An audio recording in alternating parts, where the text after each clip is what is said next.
Afin de créer un document beaucoup plus rapidement sous Word 2010, sachez qu'il est possible d'utiliser différents modèles. En effet, ces modèles contiennent déjà différentes données de saisie ainsi qu'une certaine mise en forme que vous pourrez bien évidemment modifier. Donc ici, nous allons voir comment créer un nouveau document en utilisant un des modèles proposés par Word 2010. Donc pour ce faire, je vais tout d'abord me rendre en haut à gauche et cliquer ici sur Fichier comme ceci. Une fois le menu Fichier ouvert, je vais me rendre dans la liste à gauche et cliquer sur Nouveau pour créer un nouveau document. Donc ici, je vais m'intéresser au modèle, donc à la deuxième catégorie, ici modèle office.com. Donc si je descends, vous allez pouvoir voir ici donc tous les modèles proposés qu'il est possible d'ouvrir sous Word 2010.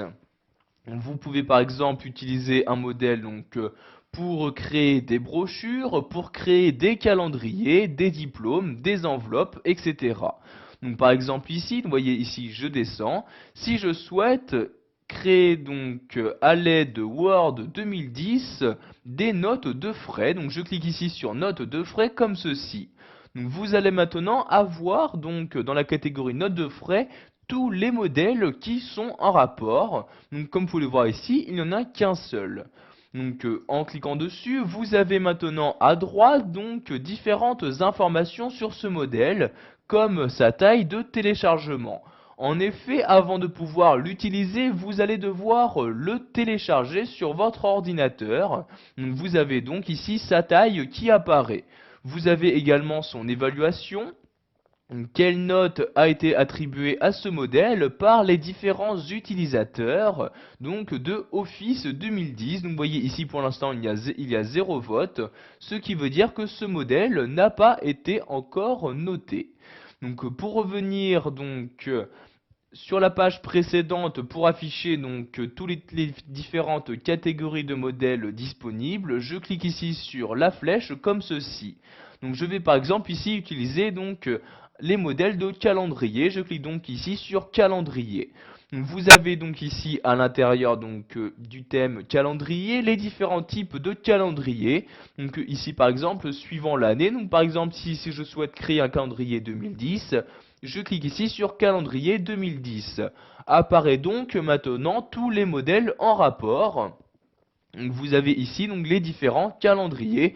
Donc en cliquant dessus, vous avez toujours les informations qui apparaissent à droite. Donc vous voyez par exemple pour celui-ci, vous pouvez voir ici toujours la taille du téléchargement, son évaluation. Donc par exemple, celui-ci a été évalué une fois et vous pouvez voir sa note sur 5 étoiles. Celui-ci en possède 2,5. Donc si vous souhaitez créer un nouveau calendrier en utilisant ce modèle, nous allons maintenant cliquer ici sur le bouton télécharger.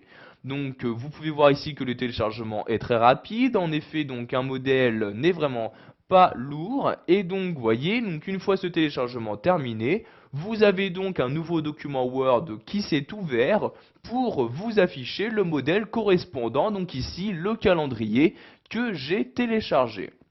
Donc vous voyez, vous avez les différentes pages. Donc ici, vu qu'il s'agit d'un calendrier, il y a 12 pages, bien une page pour chaque mois. Donc une fois que ce modèle est ouvert, vous pouvez le modifier et l'utiliser comme vous le souhaitez. Donc sachez que vous pouvez modifier tout élément, remplir ce calendrier. Donc voyez par exemple ici, si vous avez un rendez-vous à cette date, vous cliquez à l'intérieur et voyez, vous pouvez insérer des caractères. Donc par exemple ici, je peux écrire rendez-vous comme ceci. Donc voyez ici, j'écris rendez-vous. Donc vous pouvez vraiment choisir ce que vous souhaitez mettre à l'intérieur de ce calendrier. Voilà, vous savez maintenant comment utiliser les modèles de documents proposés par Word 2010. Vous avez donc appris à naviguer entre les différentes catégories de modèles et à en ouvrir un sous Word.